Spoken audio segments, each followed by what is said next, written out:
के बारे में बताने जा रहा हूं जो पिछले साल मेरे पास आया था जब मैं महाराष्ट्र के देवळाली कैंप पुलिस स्टेशन में पोस्टेड था।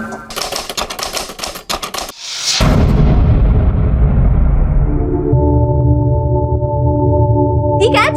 अरे तेरा बचपना नहीं गया ना अभी तक? दी, थोड़ा सा बचपना ना तू भी कर ले। ये लाइफ है ना, ऐसा सीरियस फेस बनाने के लिए नहीं है। पढ़ाकू कहीं की। बड़ी बहन हो, तमीज से बात किया कर, समझी? दी, मैं ना भूल गई थी कि अभी आपसे तमीज से बात करनी पड़ेगी। कलेक्टर साहिबा। फटाफट रेडी हो, कॉलेज के लिए देर हो रही है। दी, तू ना बहुत खड़ूस है। तेरे साथ है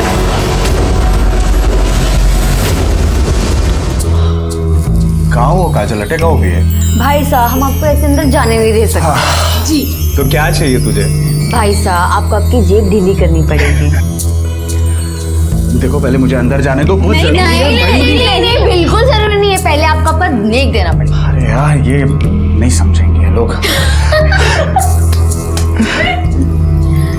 हाँ देवर साहब, नेक तो बनता ही है। काजल ब्याह कर लाइए मुहिरी को, तो पहला हक तो इसका ही हुआ ना। तो क्या, चलो निकालिए मेरा नेक। अरे क्या कर रहे हो? फट जाएंगे पैसे। अरे अरे अब मिल गया ना तुम्हें पैसा, अब तो छोड़ो उसे, जाने दो अंदर। हाँ, चलिए।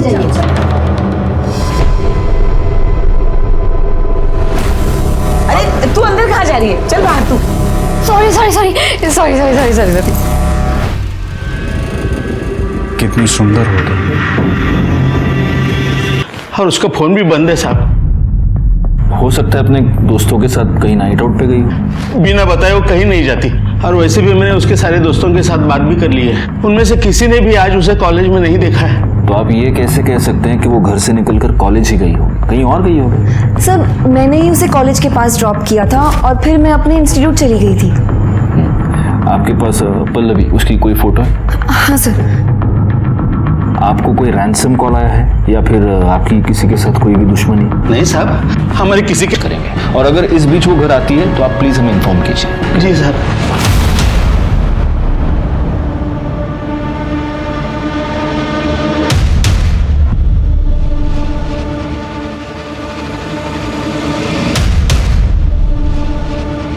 ये क्या है?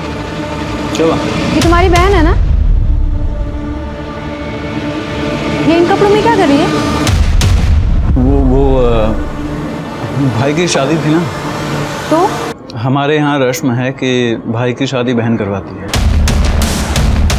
मतलब अगर मुझे तुमसे शादी करनी है तो मुझे तुम्हारी बहन के साथ फेरे लेने पड़ेंगे? सपना, रस्म ही तो है यार। ये कैसी रस्म है? मैं नहीं मानती ऐसी रस्म वसम।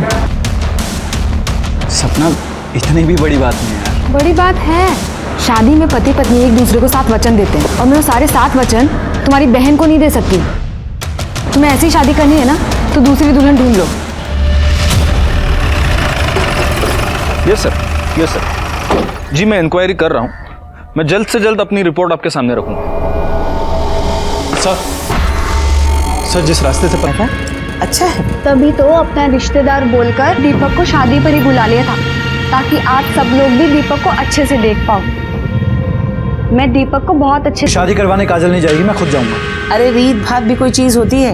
हमारे देवता ने शादी नहीं की थी तो तू ऐसे कैसे कर लेगा शादी? एक बात अच्छे से समझ ले, जो होता आया है वही होगा। तेरे लिए रीत भात नहीं बदल जाएगी। सर, पल्लवी का फोन उसके कॉलेज के एरिया के पास से ही बंद हो गया। पल्लवी की बहन ने उसको कॉलेज के पास ड्रॉप किया और फिर उसका फोन कॉलेज के पास बंद हो गया। शिर के किसी बॉयफ्रेंड का चक्कर तो नहीं है?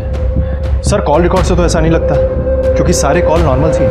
यू नेवर नो, हो सकता है कि हम पल्लवी को यहाँ ढूंढ रहे हैं और पल्लवी अपनी मर्जी से किसी बॉयफ्रेंड के साथ भाग कर गई।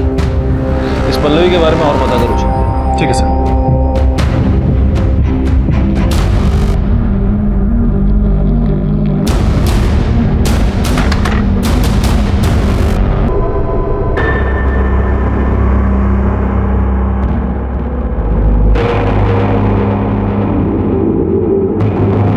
काजल, ये ले, पी ले। नहीं भाभी साहब, मेरा मन नहीं है। चुपचाप पी ले, सुबह से तूने कुछ नहीं खाया। ये ले।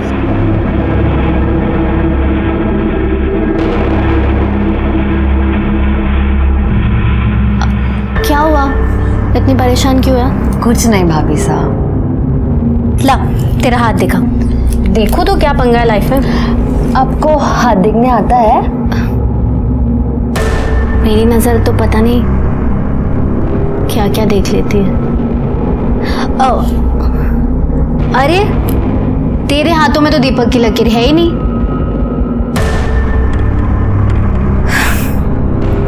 वैसे इकबाल की लकीर भी नहीं है।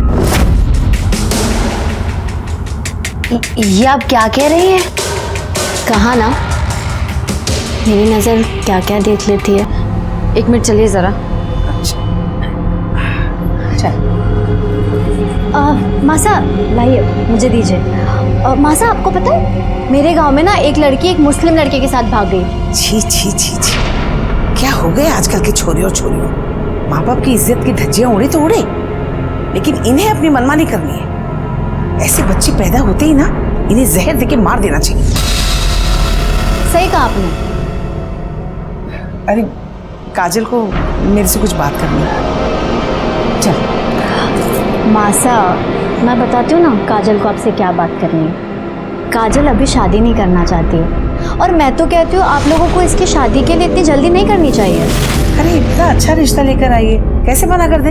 क्या मासा, चाहे हमारी काजल जैसी लड़की हो ना तो कोई भी लड़का दरवाजे पे कूठा काट कर बैठ जाएगा। और मैं तो कहती हूँ इसे अपनी ज़िंदगी थोड़ी जी लेने दीजिए। मेरा मतलब है पढ़ाई कर लेने दीजिए।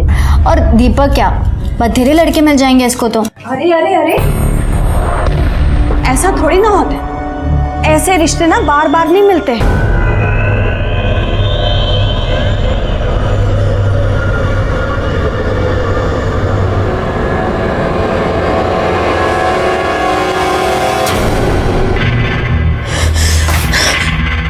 क्या मासा के आगे मेरी पिपड़ी बजाने चली थी? मेरे खिलाफ चूभी करेगी ना तो तेरा जो वीडियो है ना वायरल कर दूँ। मेरे सामने अपने कपड़े उतारेगी या पूरी दुनिया के सामने नंगी होगी? हाँ,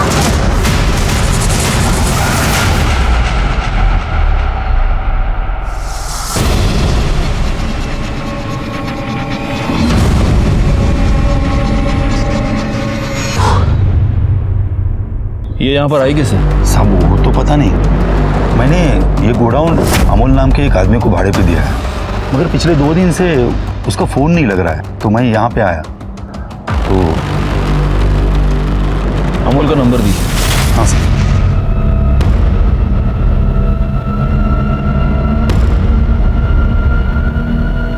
फ़ोन बंद आ रहा है सर उसका। इस नंबर के सारे कॉल डिटेल्स, सारे मोबाइल लोकेशन, सब कुछ निकालो। इस अमोल के बाकी के डॉक्यूमेंट्स किधर हैं? वो तो सब घर पे है। शिरके सर, इसको इनके साथ भेजो और ये सारे डॉक्यूमेंट्स मंगवा लो। इस पूरे गोडाउन की अच्छे से तलाशी लेना और बॉडी को पोस्टमार्टम के लिए भेज देना। और हाँ, पल्लवी के घर वालों को भी इन्फॉर्म करना। सब।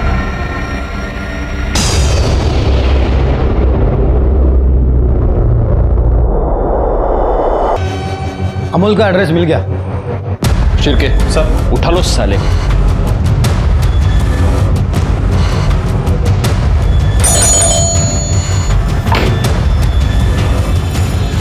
अमोल कहाँ है? मुझे नहीं पता वो कहाँ गया। आप कौन है? मैं उसकी माँ। अब क्या कर दिया उसने? एक लड़की का किडनैप, रेप और मर्डर किया उसने। कहाँ है वो?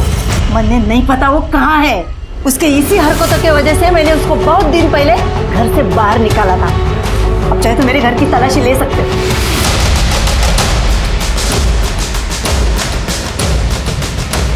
सर पूरा घर चेक किया, अंदर वो नहीं है। उसका कोई दोस्त, रिश्तेदार या कोई जानने पहचानने वाला जहाँ वो जा सकता है? एक बहन है, लेकिन साहब मैं हाथ जोड़ती हूँ, उसकी अभी अभी शादी हुई है। आप उसके घर मत जाओ। क्या नाम है उसका? एड्रेस दीजिए हमें।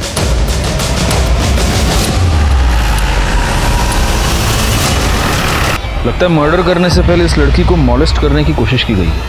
हो सकता है इसका मर्डरर कोई आदमी ही हो। कोई मर्डर वेपन मिला? नहीं सर। जरा फैमिली से बात करके आता हूँ।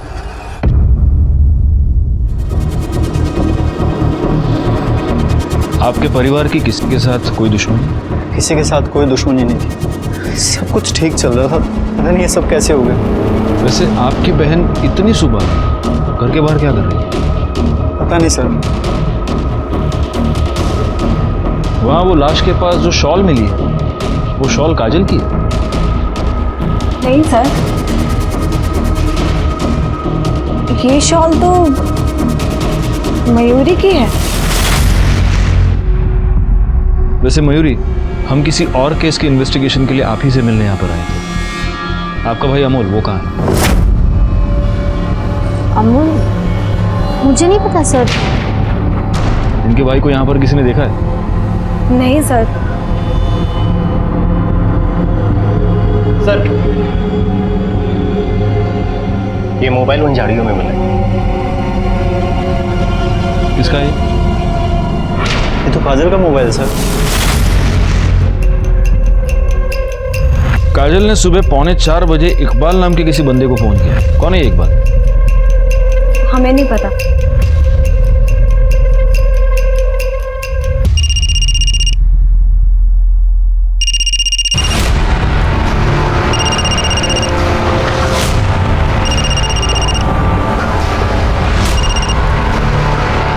आप क्या है काजल? इकबाल, तुम फौरन देवड़ाली कैंप पुलिस स्टेशन आ जाओ। कौन? इंस्पेक्टर राजेश यादव। और सुनो, भागने की कोशिश मत करना। जी सर, मैं आ रहा हूँ।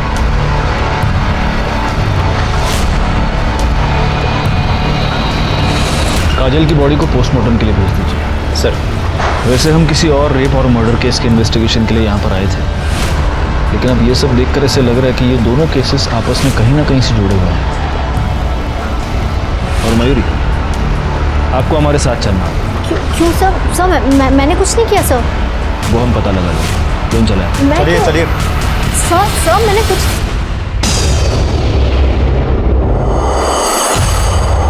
हालांकि काजल का केस हमारी जुरिस्डिक्शन से बाहर था, लेकिन मुझे इस बात का पूरा शक था कि इस केस में भी अमोल इन्वॉल्व था और इस केस की जड़ें पल्लवी की केस से जुड़ी हुई थी। उस केस को हमारे अंडर लेने के लिए हमने कोर्ट में अपील की और हमारी अपील मंजूर हो गई। लोकल पुलिस की मदद से हमने इस केस की इन्वेस्टिगेशन नए सिरे से शुरू कर दी। बोलो मयूरी, काजल को क्यों मारा? सर मैंने किसी को नहीं मारा। तो उसकी लाश के पास तुम्हारा शॉल क्या कर रहा था? मुझे नहीं पता सर। तुम्हारी नई नई शादी हुई, ससुराल वालों से बनती नहीं थी। घर पे सब कुछ बहुत अच्छा है, लेकिन मुझे नहीं पता कि सब कुछ कैसे हुआ। एक और लड़की के रेप, मर्डर और किडनैपिंग के केस में हमें तुम्हारे भाई की तलाश है। जहां उस लड़की की लाश मिली, वो गोडाउन तुम्हारे भाई ने किराए पर ले रखा था। कहीं काजल के मर्डर में वो ही इन्वॉल्व नहीं? मुझे नहीं पता सर। और अगर उसने ऐसा कुछ किया ना, आप प्लीज जाके उसे पकड़िए। मेरी अभी नई नई शादी हुई है, मेरी गृहस्थी मत बिगाड़िए प्लीज। तुमने काजल का खून किया है या नहीं, ये तो हम पता लगा कर रहे हैं। और मैडम, इन्हें ले जाओ और इनके डेंचर मार्क्स ले लो, टेस्टिंग के लिए मुंबई भेजो। जाइए। चलिए। शिरके, इकबाल का क्या हुआ? पता ही होगा सर।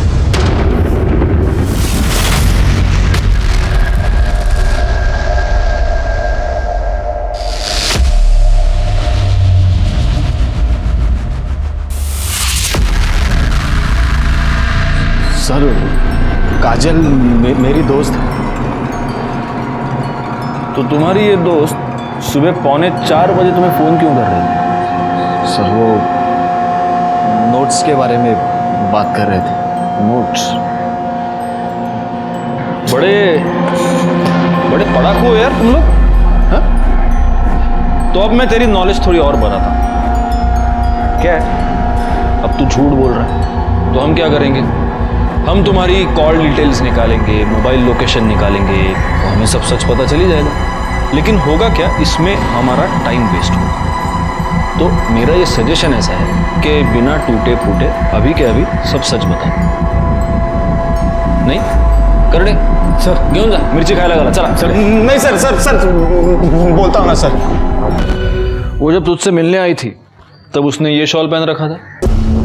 हाँ सर, यही शॉल थी। तो काजल ने तेरे साथ भाग जाने के लिए मना कर दिया तो तुझे 2 दिन से खाना नहीं खाया। अगर आप खाना नहीं खाएंगे तो आपकी तबीयत खराब हो जाएगी। आपको ही तो मुझे संभालना है ना। हमारी पल्लवी को जिसने भी मारा है ना, उसे सजा जरूर मिलेगी, भरोसा रखिए। सर, प्रफुल्ल ने काफी लोगों को पैसा दिया था, पर उनमें से 3 क्रेडिटर्स ऐसे थे जो पैसे वापस करना तो दूर की बात, वो इंटरेस्ट भी नहीं दे रहे थे। कौन है ये 3 लोग? दिवाकर और मंदा राउत, जिन्होंने घर खरीदने के लिए पैसे लिया था। दूसरा कमलेश अग्रवाल, जिसने बिजनेस के लिए पैसे लिया था। और तीसरी वो कमीनी पूनम चोपड़ा, जिसके साथ प्रफुल्ल का अफेयर चल रहा था। सुनो, तुम्हें जो करना है करो, बस मुझे निकालो यहाँ से।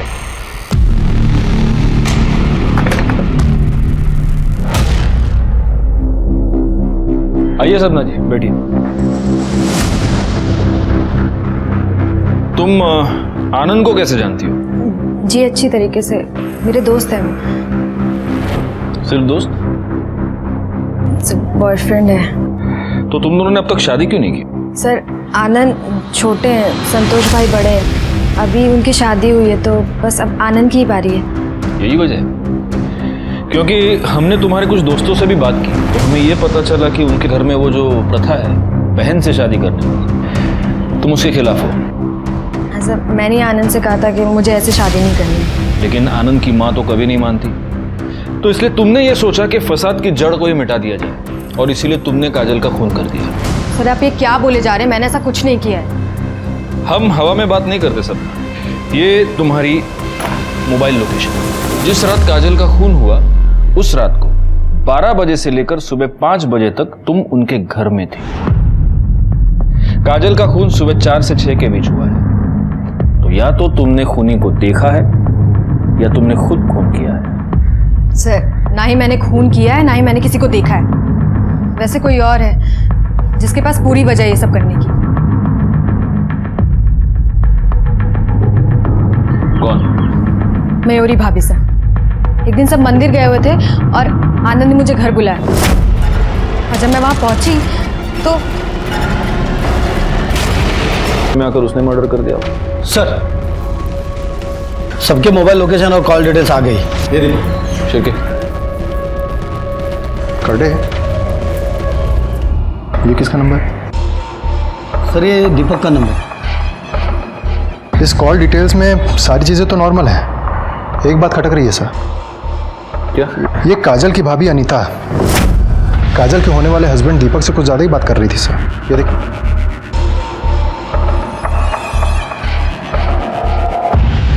बुलाओ दोनों।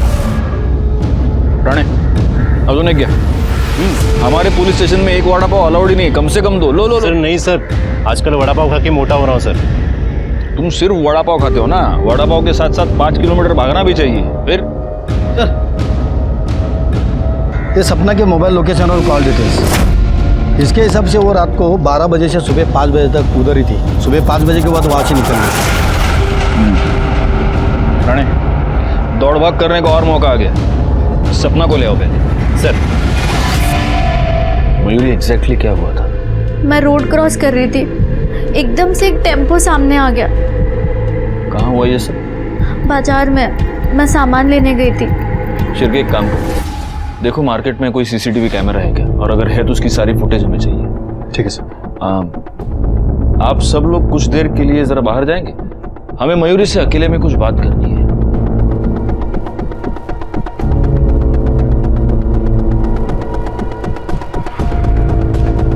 मयूरी, हमें तुम्हारे और काजल के बारे में सब कुछ पता चल चुका है। तुम दोनों का अफेयर था। सर, आपने सही सुना, लेकिन सर वो अफेयर नहीं था। काजल रेप करती थी सर मेरा। हमारे में प्रथा है, ननद से पहले शादी होती है। काजल कहती थी मैं उसकी पत्नी हूँ, उसे हक है मेरे साथ ये सब करने का। ठीक है, अभी तुम आराम करो, अगर जरूरत पड़ी तो हम लोग वापस आएंगे।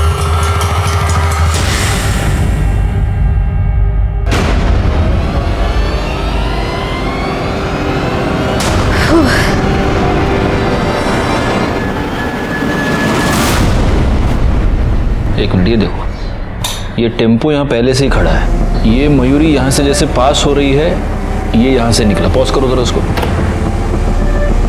जूम करो।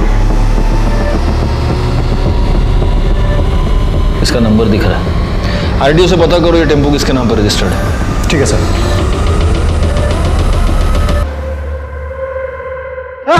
अरे भाई, अरे भगवान, अरे साहब बताता हूँ मैं। गलती से साहब एक्सीडेंट हुआ है। एक्सीडेंट हुआ है? सीसीटीवी फुटेज में ये साफ दिख रहा है कि तूने अपना टेम्पो जानबूझकर मयूरी पर डाला है। साहब मारो मत, मारने के लिए पैसे दिए थे साहब। किसने दिए थे?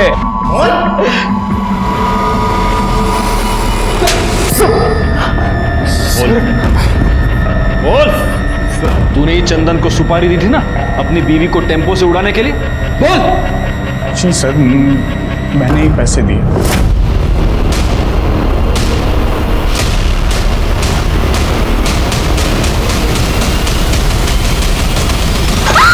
बोल, क्यों मारना चाहता था अपनी बीवी को? सर, धोखा दिया है मुझे मयूरी और काजल ने। वो लोग का आपस में अफेयर चल रहा था सर। ले जाओ इसको।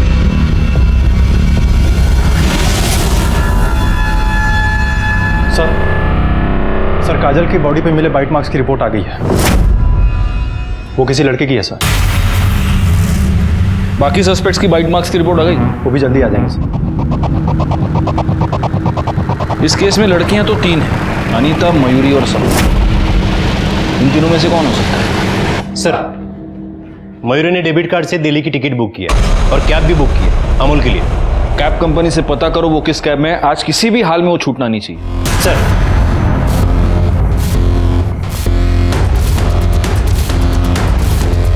लीली, लेकिन मैं उसे मारना नहीं चाहती थी।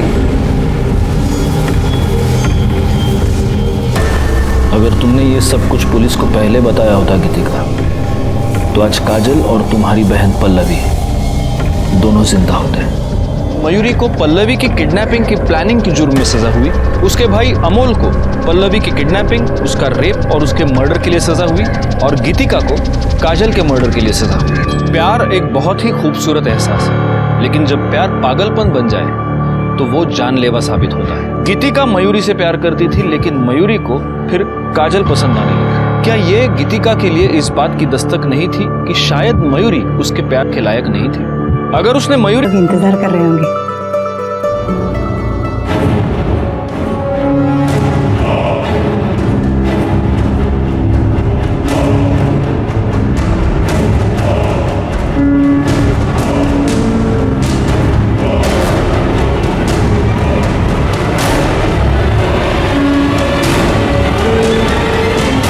अपनी बेटी को दुल्हन के जोड़े में देखना हर माँ बाप के लिए एक सपना होता है।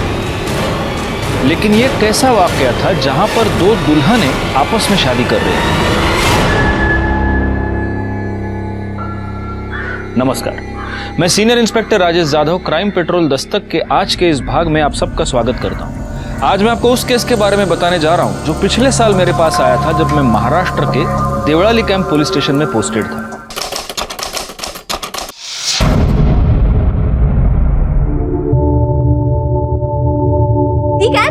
अरे गई थी कि अभी आपसे तमीज से बात करनी पड़ेगी। कलेक्टर साहिबा, फटाफट रेडी हो, कॉलेज के लिए देर हो रही है। दी, तू ना बहुत खड़ूस है। तेरे साथ रहने से बेटर मैं ना शादी करके चली जाऊं। हेलो, ये क्या कह रही है? तू शादी करके मुझे छोड़ के जाएगी? अरे नहीं बाबा, मैं आपको छोड़ के कहीं नहीं जाऊंगी। मैं ना आपके लिए घर जमाई लेकर आऊंगी। ओह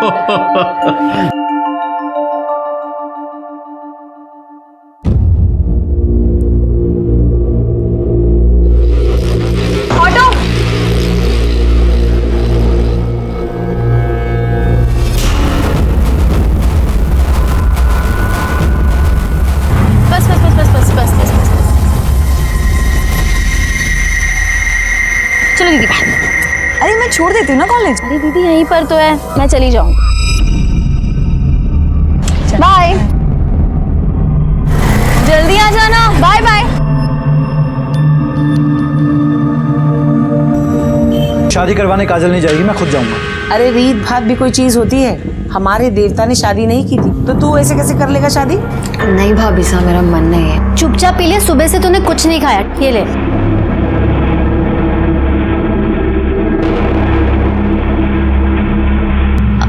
क्या हुआ, इतनी परेशान क्यों है? कुछ नहीं भाभी साहब। ला तेरा हाथ दिखा, देखो तो क्या पंगा है लाइफ में। आपको हाथ दिखने आता है?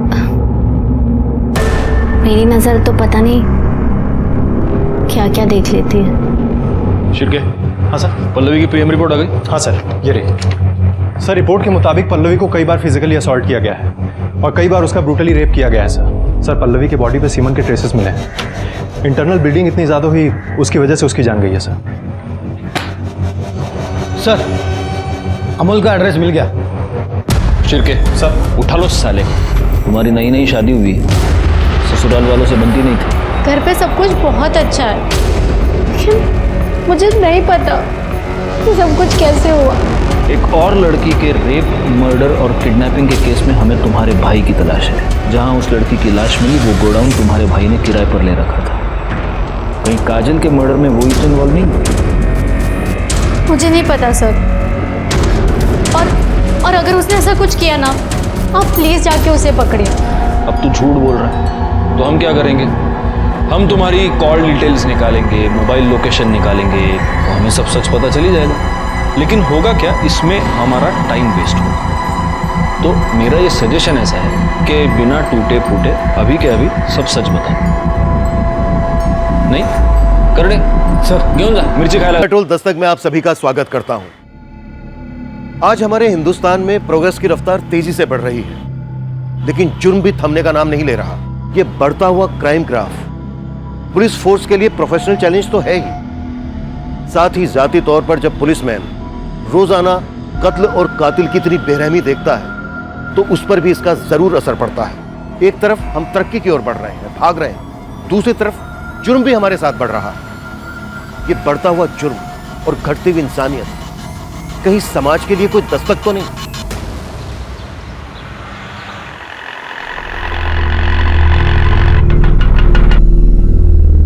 क्या रिया, तुझे कितना कन्विंस किया मैंने, लेकिन तू है कि मानने को रेडी नहीं है।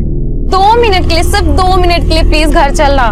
मेघा, फिर कभी आती हूँ ना प्लीज। अरे मेघा, रिया और चिराग भैया का झगड़ा चल रहा है, इसलिए तो नहीं आ रही है। ऐसा कुछ भी नहीं है।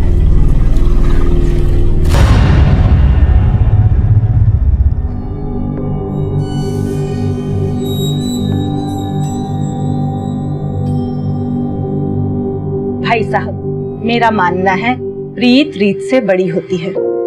हमारे देवी देवताओं ने हमेशा प्रीत का मान रखा। जी एकदम एकदम 16 आने सच बात बोली आपने। तो इसी बात पर कर देते हैं प्रीत और रीत का संगम। ये लीजिए, आ गई आपकी बहू। दो बेटा, दो।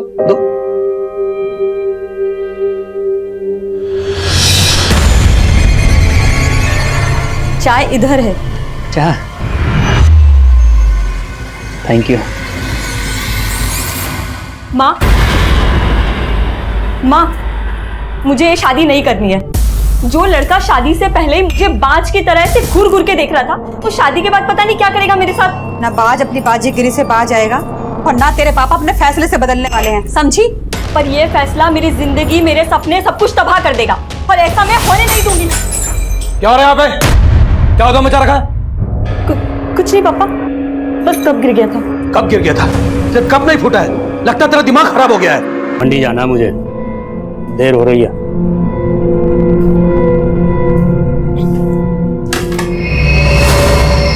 भाभी, आप यहाँ खुश नहीं हो ना?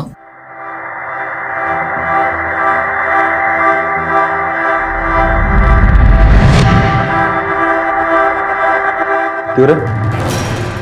उसका हमदर्द बनने की कोशिश कर रहे हैं। तेरे इरादे ठीक नहीं लग रहे मुझे। बताऊं क्या राजीव भैया को? तो बता दो ना, मुझे फर्क नहीं पड़ता है।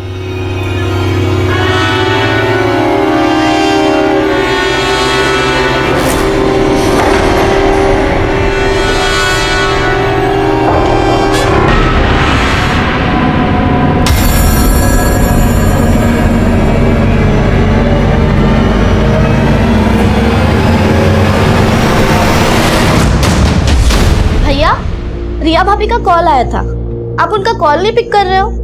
कोई झगड़ा वगड़ा हुआ है क्या उनसे? रुको, मैं रिया भाभी को कॉल कर रही हूँ, आप उनसे। कोई जरूरत नहीं, मैं बात कर लूंगा से।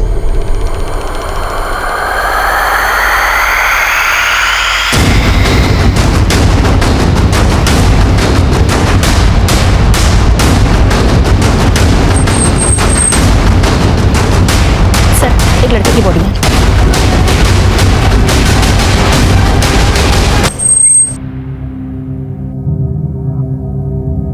हमें चिराग की लाश एमसीडी पार्क के पास एक खाली प्लॉट में मिली।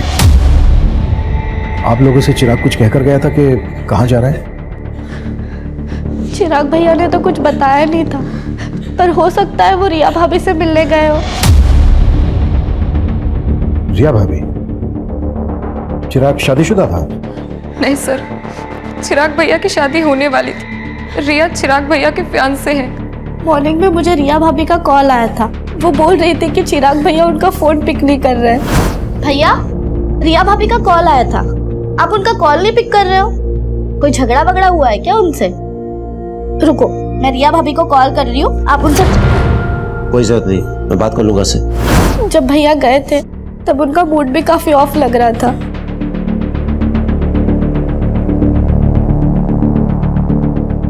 आप लोगों को किसी पर शक है जो चिराग का मर्डर कर दे?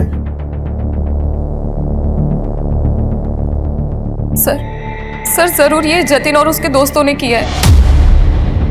सर, कुछ दिन पहले मुझे और वर्षा को भी उनने बहुत परेशान किया था। इतना कुछ हो गया, आप लोगों ने पुलिस कंप्लेन क्यों नहीं की? चिराग भैया को लगा कि वो दोबारा ऐसी हरकत नहीं करेंगे।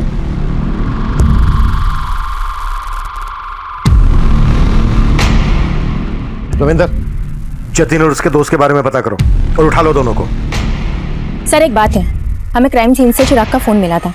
हमने फोन चेक किया तो उसको लास्ट कॉल रिया ने किया था। नाराजगी की वजह क्या थी? एक्चुअली मेरे पेरेंट्स का कहना था कि शादी के पहले हमें ज्यादा नहीं मिलना चाहिए और वो मुझसे मिलना चाहता था। मैंने उसे मना कर दिया तो उसे ये बात बुरी लग गई। चिराग की फोन पर आखिरी बार बात तुमसे हुई थी, क्या बातें हुई थी तुम दोनों के बीच?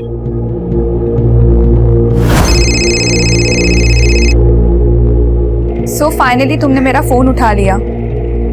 मैंने उससे मिलने के लिए मना लिया था और उसने हाँ भी कर दी थी। तो तुम चिराग से मिली थी?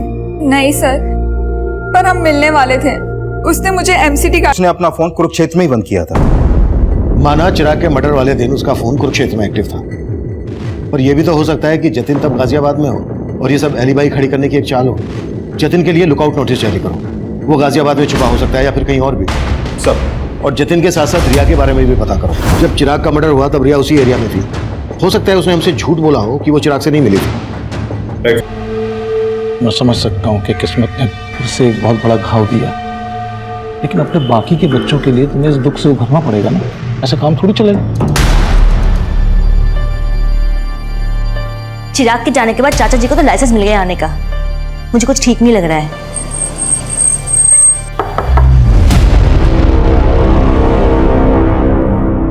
हम जतिन की तलाश कर रहे हैं, लेकिन हमें रिया के बारे में भी कुछ बातें जाननी है। चिराग रिया को कब से जानता था और क्या उन दोनों की लव मैरिज होने वाली थी? नहीं सर, उसका रिश्ता तो हमने ही करवाया था। दरअसल रिया मेघा और वर्षा के साथ एक ही स्कूल में थी। रिया और मेघा तो बचपन की दोस्त हैं। उसके घर वालों को हम बहुत अच्छे से जानते हैं। तो क्या चिराग इस शादी से खुश था? हाँ सर, ये शादी उसकी मर्जी से ही हो रही थी। आप ये सब क्यों पूछ रहे हैं? आपको क्या रिया पे शक है? मतलब मुझे पता लगा कि चिराग जब मिलने गया था रिया को तभी ये सब। आप क्या रखते हैं चिराग के? जी मैं चिराग का जीजा हूँ। वैसे रहते कहाँ हैं? जी मैं इसी घर में रहता हूँ, यही। और आप? मैं चिराग का चाचा हूँ सर। चिराग मेरी भाभी का इकलौता बेटा था। उसके बिना ये घर सर, उसके गुनाहगार बचने नहीं चाहिए सर। दोषियों को सजा दिलाना हमारी ड्यूटी है, आप चिंता मत कीजिए। कोई क्लू नहीं मिला कि उसका किसी और लड़के से कोई अफेयर हो। रिया के पड़ोसी और बाकी रिश्तेदारों से पता करो, शायद कोई क्लू मिल जाए। सर, कुरुक्षेत्र पुलिस से जतिन से जुड़े एक और आपराधिक मामले के बारे में पता चला है। सर, जिस दिन चिराग का मर्डर हुआ था उसी दिन जतिन ने कुरुक्षेत्र से एक बाइक चुराई थी। कुरुक्षेत्र पुलिस भी जतिन को ढूंढ रही है। हो सकता है जतिन उसी बाइक से गाजियाबाद आया हो। लेकिन सर, क्राइम सीन के आसपास के सारे सीसीटीवी फुटेज हमने खंगाल डाले थे। उनमें जतिन ने जो बाइक कुरुक्षेत्र से चुराई थी वो कहीं नहीं देखी गई। सर हो सकता है वो बाइक सोनीपत में हो। सोनीपत? हाँ सर, क्योंकि लास्ट टाइम जब चिराग ने रिया को कॉल किया था तब उसका फोन सोनीपत में ही एक्टिव था। ये भी तो हो सकता है कि चिराग का मर्डर सोनीपत में किया गया हो और पर्पसली उसकी बॉडी को वर्षा, मेघा, ये चाचा जी तो यहीं बस गए हैं। उनका छोड़ो दीदी, आप और जीजा जी कब जा रहे हो? तुझे हमसे क्या प्रॉब्लम है? हाँ, एक मिनट वर्षा, मुझे ना घर जमाई बन के रहने का कोई शौक नहीं है।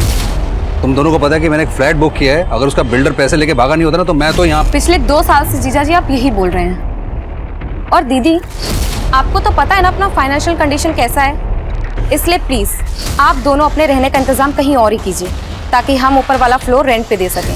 ये घर ना मेरा भी है, तुम मुझे से जाने के लिए नहीं बोल सकती, समझी? बस फिर से तुम लोग उसी बातों पे लड़ने लगे।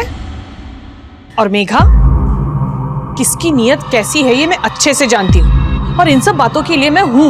लेकिन चिराग भैया ने तो आप पे कभी भरोसा ही नहीं किया और वजह आप अच्छी तरीके से जानती है।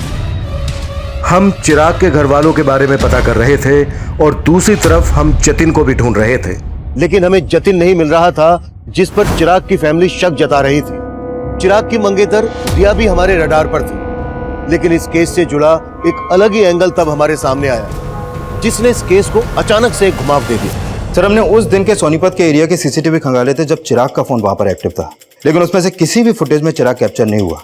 लेकिन सर उससे एक दिन पहले की एक सीसीटीवी फुटेज में चिराग कैप्चर हुआ था जिसमें वो एक औरत का पीछा कर रहा था। ये देखिए सर। कौन है ये औरत और चिराग क्यों और किस मकसद से इसका पीछा कर रहा होगा?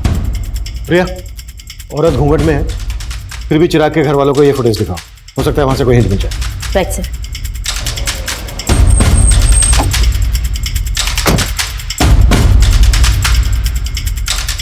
आप जानती हैं ये औरत कौन हो सकती है?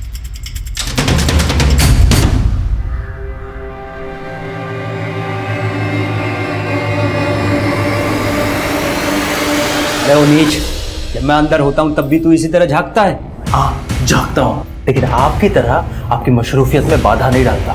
उसे देखिए, इश्क लड़ा रहा है अंदर, तो लड़ाने दे, तेरे क्यों चुल उठ रही है? अरे वो मेरे भोले भैया उस लड़की को हमारे खिलाफ भड़का रहा है।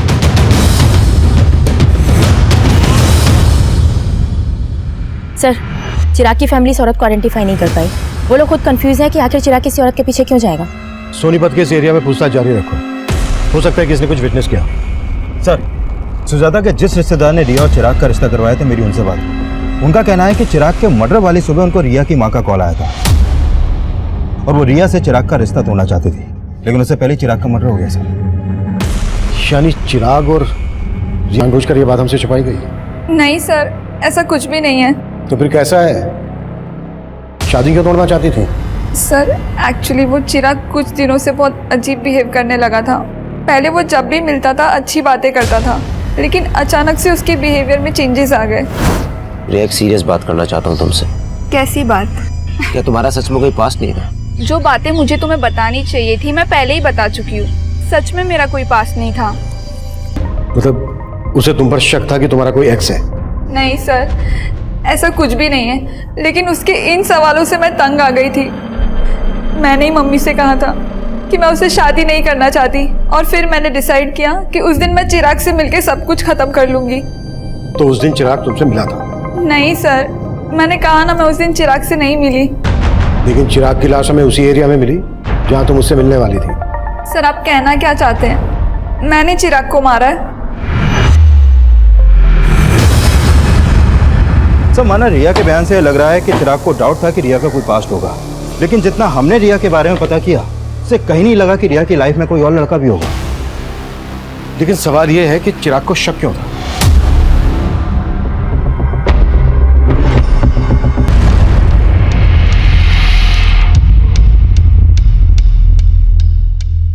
ये औरत पहले भी आती थी? जी सर, 3-4 महीने पहले कभी कभी आया करती थी, लेकिन तब उसकी शादी नहीं हुई थी। उस दिन पहली बार मैंने उसको साड़ी में देखा था। ये रहती कहाँ थी? सर इसका आइडिया नहीं है। हो सकता है ये औरत यहीं कहीं आसपास रहती हो। पूछताछ करो, कैसे भी करके पता लगाओ कि आखिरी औरत है कौन। उस घूंघट वाली औरत की तलाश हम एक ऐसे मकाम पर ले आई जहां हमारे सामने आया कि चिराग अपने सोशल मीडिया अकाउंट से उसके टच में था। वहीं उस लड़की का सोशल मीडिया प्रोफाइल उसका एक नया रूप लेकर हमारे सामने आया। साइबर सेल ने चिराग के फेसबुक अकाउंट को क्रैक किया है। सर, इसके अकाउंट में इस लड़की का प्रोफाइल रितु सिंह के नाम से है और चिराग के मर्डर से पहले तक इन दोनों के बीच में काफी चैटिंग हो रही थी। तुम रिया से शादी करके बहुत बड़ी गलती कर रहे हो। रिया का कई लड़कों के साथ अफेयर था। रिया ने रितु का फोटो आइडेंटिफाई नहीं किया और न ही उसकी बैकग्राउंड से हमें यह पता चला है कि रिया का किसी के साथ कोई अफेयर था। हो सकता है कि रितु रिया के खिलाफ चिराग को भड़का रही हो। चिराग ने अपने मर्डर से एक दिन पहले मैसेज किया था कि मैंने तुम्हें सोनीपत में देखा था लेकिन तुमने मुझे देखकर अनदेखा किया, और उसके जवाब में ये लिखती है, उस समय मुझे कुछ सूझा नहीं था, मैं तुमसे दोबारा मिलने के लिए तैयार हूं। उसके बाद कोई चैटिंग नहीं हुई। सर, इसका मतलब चिराग इस लड़की से मिला होगा और जरूर चिराग के मर्डर में इसी लड़की का हाथ होगा सर। लेकिन उनकी चैटिंग से ऐसा लग नहीं रहा है कि सिर्फ ऑनलाइन फ्रेंड थे, शायद इससे कुछ ज्यादा था। May be affair. लेकिन सर, चिराग के कॉल रिकॉर्ड में तो ऐसे किसी भी रितु नाम की लड़की का कोई नंबर नहीं मिला है। लेकिन चैट से ऐसा लग रहा है कि इन दोनों के बीच सिर्फ चैटिंग नहीं होती थी, फोन पर भी बातें होती होंगी। शायद इंटरनेट कॉलिंग। तो उसने चिराग को मरवा दिया। पर इस लड़की का प्लान तो ऑलमोस्ट सक्सेस हो ही चुका था सर, क्योंकि रिया चिराग को शादी के लिए मना ही करने वाली थी। लेकिन इससे पहले कि रिया चिराग से मिल पाती, चिराग का मर्डर हो गया। एक काम करो, रितु के बारे में सब कुछ पता करो।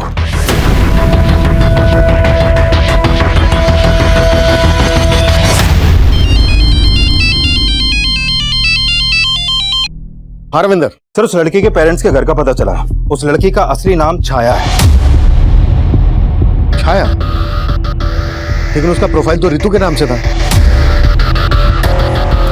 है कहाँ ये लड़की? उसके पेरेंट्स ने मुझसे ज्यादा बात तो नहीं की सर, लेकिन हाँ, पड़ोसियों से पता चला है कि छाया की शादी 3 महीने पहले ही हो गई थी और उसका ससुराल कुरुक्षेत्र में कहीं पर है। लेकिन उसके पेरेंट्स तुमसे बात क्यों नहीं कर रहे? एक काम करो, उसके पेरेंट्स के कॉल रिकॉर्ड्स स्टडी करो, उसमें तुम्हें छाया उस रितु का भी नंबर मिलेगा। कुरुक्षेत्र चलने की तैयारी करो। सर,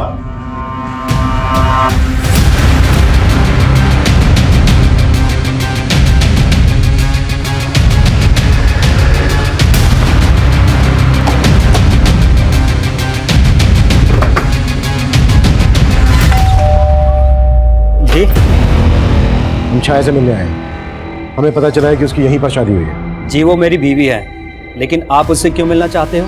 हमें केस के सिलसिले में उससे बात करनी है। केस? कौन सा केस साहब? बुलाओ उसको, या हम उसी से बात करेंगे। नहीं, वो यहाँ पर नहीं है। तो फिर कहाँ है? 1 सप्ताह पहले यहाँ से भाग गई। भाग गई? जी, और अब हम उसके बारे में कोई बात भी नहीं करना चाहते हैं। धन्यवाद।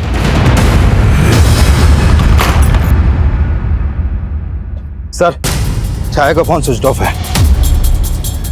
तो छाया का पति बोल रहा है कि 1 हफ्ता पहले ही छाया यहाँ से भाग गई थी। सर, मुझे लग रहा है ये जरूर उसे बचा रहा है। हो सकता है छाया के फादर राम सिंह को पता चल गया था कि हम छाया को ढूंढ रहे हैं। एक काम करो, छाया के फादर राम सिंह पे नजर रखो और ससुराल वालों पर भी। इनके बारे में सब कुछ पता करो। सर,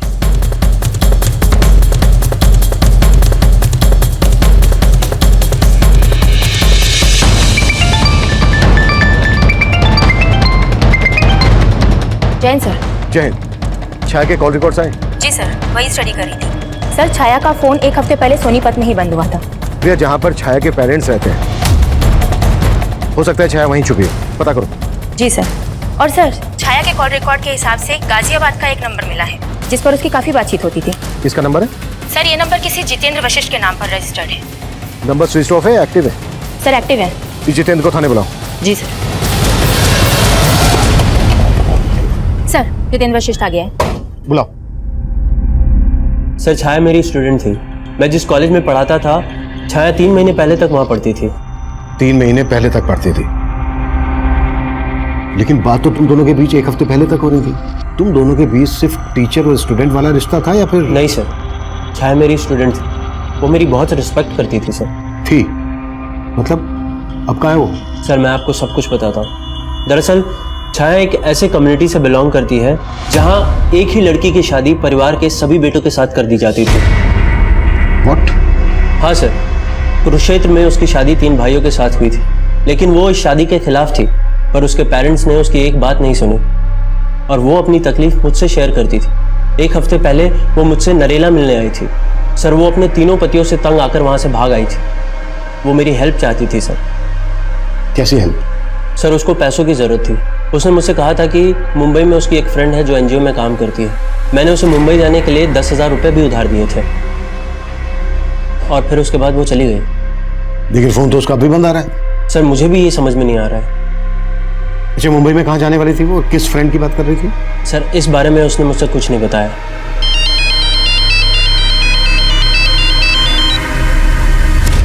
हाँ रविंदर। सर, सोनीपत पुलिस से एक चौंकाने वाली इंफॉर्मेशन मिली है। कुछ दिन पहले उन्हें सोनीपत में छाया की लाश मिली थी।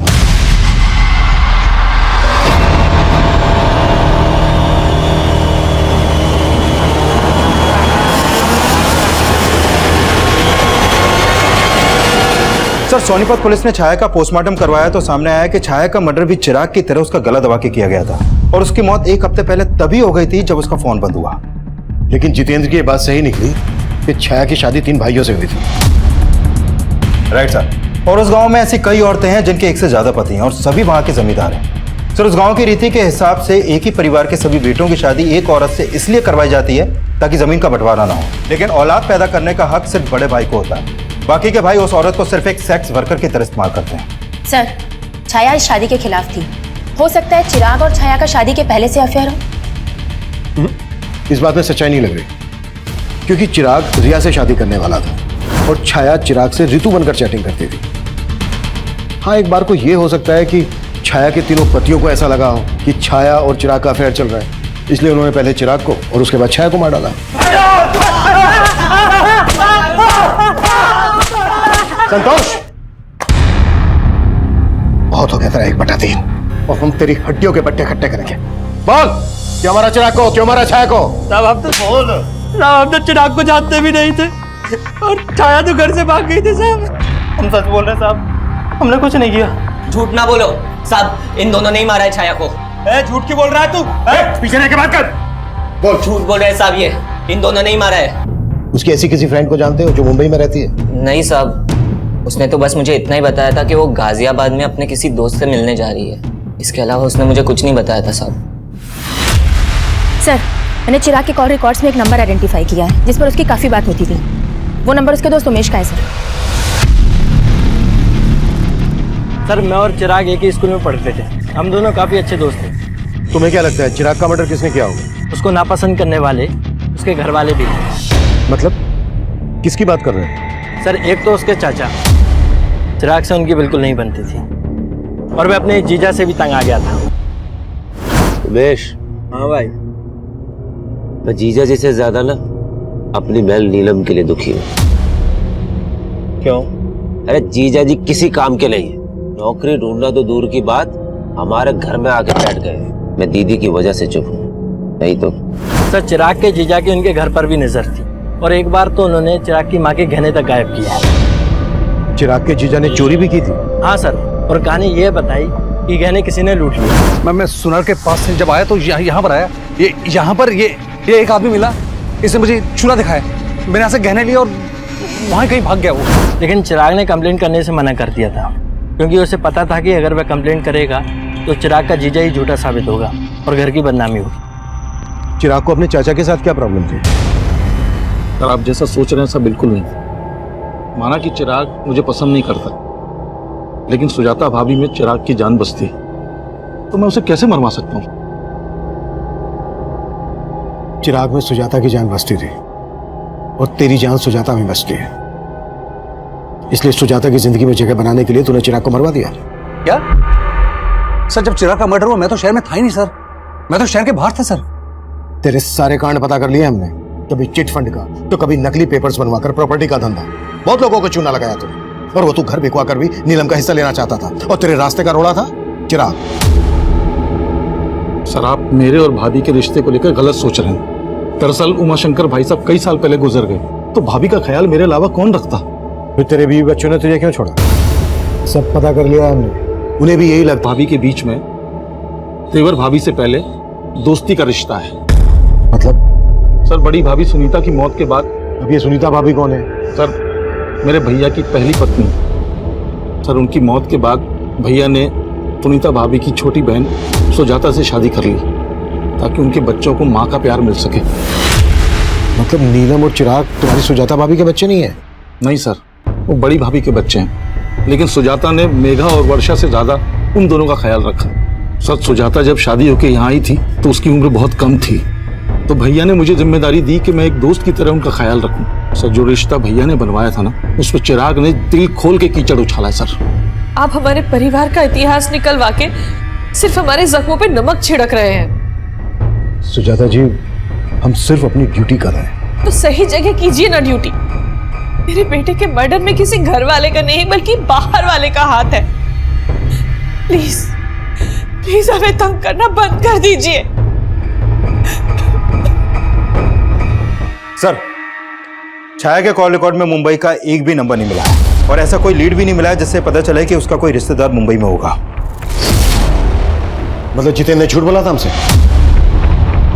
सर मुझे सांत्वना देने आई, उसके बाद से सर हमारा फिर से मिलना चालू हो गया सर। और मेघा ने बताया कि इसके फादर के डेथ के बाद से नौकरी कंपैशन के आधार पर नौकरी किसी एक बच्चे को मिल सकती थी और चिराग अच्छा खासा पढ़ा लिखा था, वो चाहे तो कोई दूसरी नौकरी कर सकता था, लेकिन नहीं, माँ ने ये नौकरी उसके नाम कर दी।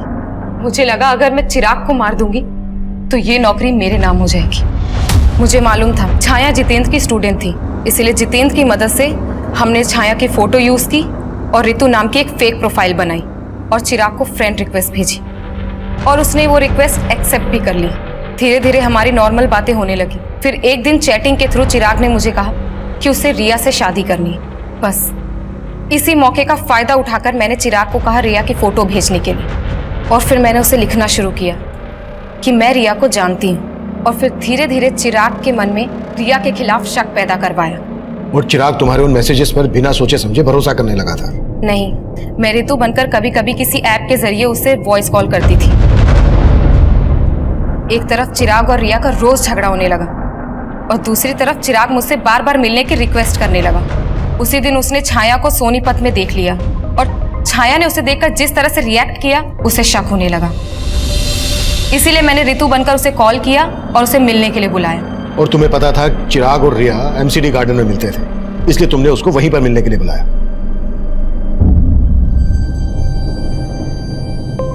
भैया, मेघा तू?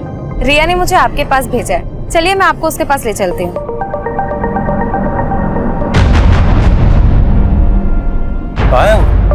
भैया बस आती होगी।